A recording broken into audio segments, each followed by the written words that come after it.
इसका मतलब यह है कि जो लोग इस तरह का प्रश्न पूछ रहे हैं उन्हें ऐसा लगता है कि एआई कोई रोबोट जैसा सिस्टम है, लेकिन ऑनपैसिव हार्डवेयर नहीं बनाता है, ऑनपैसिव सॉफ्टवेयर बनाता है। इसलिए जो एआई सॉफ्टवेयर में ऐड किया गया है वह एआई उन लोगों को दिखाई नहीं दे रहा है।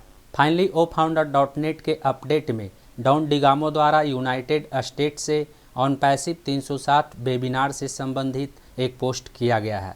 तो आज के इस वीडियो में हम बात करेंगे इस पोस्ट के बारे में और साथ ही बात करेंगे कुछ इंपॉर्टेंट पॉइंट के बारे में। नमस्कार दोस्तों, मेरा नाम है मंटन शर्मा। जब आप oFounder.net के अपडेट में जाएंगे तो यहाँ पर डॉन डिगामो द्वारा यूनाइटेड स्टेट से आज 7 मार्च गुरुवार को 7:28 में किया गया है और यह पोस्ट ऑनपैसिव 360 वेबिनार से संबंधित है। यहाँ पर ऑनपैसिव 360 वेबिनार का थंबनेल को लगाया गया है और इस थंबनेल में यहाँ पर 3 लीडर्स के इमेज को लगाया गया है। साथ ही यहाँ पर ऑनपैसिव के सीईओ मिस्टर एस मुफारे का इमेज लगा हुआ है। यहाँ पर ऑनपैसिव 360 लिखा हुआ है। इसके अलावा नीचे में ऑनपैसिव 360 लिखा हुआ है और यहाँ पर डेट दिया गया है कि यह वेबिनार किस तारीख को होगा और कितने बजे होगा। वहीं यहाँ पर नीचे में उस वेबिनार के लिंक को ऐड किया गया है और साथ ही यहाँ पर नीचे में उस वेबिनार के लिंक को ट्रिम किया हुआ लिंक को ऐड किया गया है, यानी शॉर्ट लिंक को ऐड किया गया है। ऑनपैसिव 360 वेबिनार में शामिल होने के लिए जब आप इस लिंक पर क्लिक करेंगे तो क्लिक करने के बाद आपके सामने कुछ इस तरह से शेड्यूल किया गया यह वेबिनार ओ कनेक्ट पर रीडायरेक्ट होता है। इस वेबिनार में ब्राउज़र के द्वारा शामिल होने के लिए आपको कंटिन्यू यूजिंग ब्राउज़र वाले ऑप्शन पर क्लिक करना है और जब हम इस कंटिन्यू यूजिंग ब्राउज़र वाले ऑप्शन पर क्लिक करते हैं तो हम अपने ब्राउज़र में ही उस वेबिनार में रीडायरेक्ट हो जाते हैं। Ready at the moment. Kindly hold till you are allowed to join your meeting. और इस वेबिनार को स्टार्ट होने में शुरू होने में अभी 15 घंटे 11 मिनट बाकी है। यहाँ पर वेबिनार ऑन लिखा हुआ है, यहाँ पर ऑनपैसिव 360 लिखा हुआ है और इस वेबिनार में जो लीडर शामिल होंगे उनका नाम यहाँ पर क्रिस रेड और मार्टी लिखा हुआ है। यह वेबिनार 7 मार्च 2024 को शुरू होगा। नीचे में इसका टाइमिंग दिया गया है जो इंडिया का टाइम है 8 मार्च 12:30 बजे। इस वेबिनार को होस्ट करेंगे मार्टी। तो इस ऑनपैसिव 360 वेबिनार को शुरू होने में अभी 15 घंटे 11 मिनट बाकी है, यानी भारतीय समय के अनुसार यह वेबिनार कल 8 मार्च को रात्रि को 12:30 बजे स्टार्ट होगा। इसके अलावा अब हम बात करते हैं कुछ इंपॉर्टेंट पॉइंट के बारे में। टेरी द्वारा एक प्रश्न पूछा गया है कि हमने आपको ब्लॉकचेन के बारे में उल्लेख करते हुए सुना है और मेरा मानना है कि यह ऑनपैसिव के लिए फ़ायदेमंद है। आपको क्या लगता है, यह ऑनपैसिव के लिए सबसे अधिक फ़ायदेमंद है? तो इसका उत्तर यहाँ पर नीचे में दिया गया है जिसमें लिखा हुआ है यह एक विशाल विषय है और हम इसके शुरुआती चरण में हैं और हम डेटा तक पहुँचने वाले सिस्टम के लिए, मेडिकल रिकॉर्ड के लिए इसे चिकित्सा क्षेत्र में लागू कर सकते हैं। हमारे पारिस्थितिकी तंत्र में अपने उत्पादों की बेहतरी के लिए अपना स्वयं का उत्पाद बनाया है।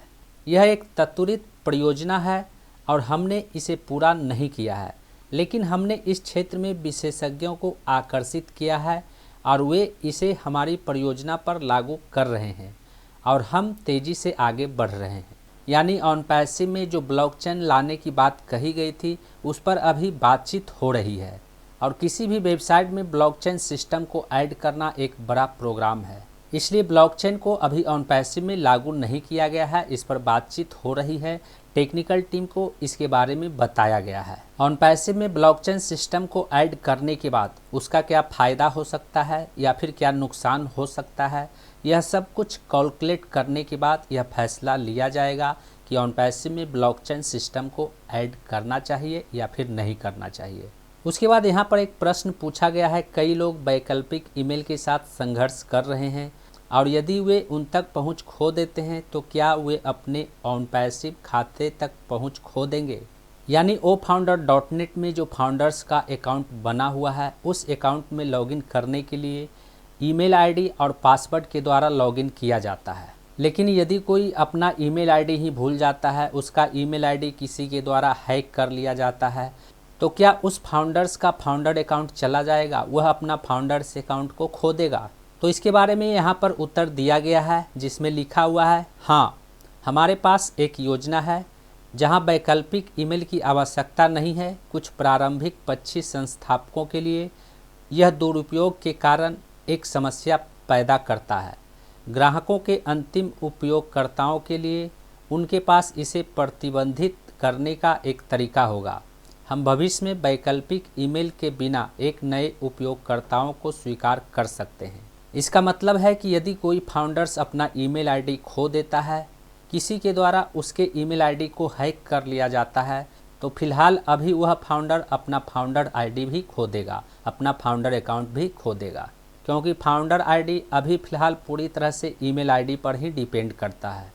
हालांकि वह फाउंडर इकोसिस्टम में लॉगिन होने के लिए अपना ईमेल आईडी और पासवर्ड का इस्तेमाल कर सकता है, लेकिन ईमेल आईडी जब किसी के द्वारा हैक कर लिया जाएगा तो उस फाउंडर्स को इकोसिस्टम में लॉगिन होने के लिए उसके ईमेल आईडी पर ओटीपी जाएगा, लेकिन ईमेल आईडी नहीं रहने की वजह से वह फाउंडर्स अपना ओटीपी इकोसिस्टम में डाल नहीं पाएगा, जिसके कारण वह इकोसिस्टम में लॉगिन नहीं कर सकेगा।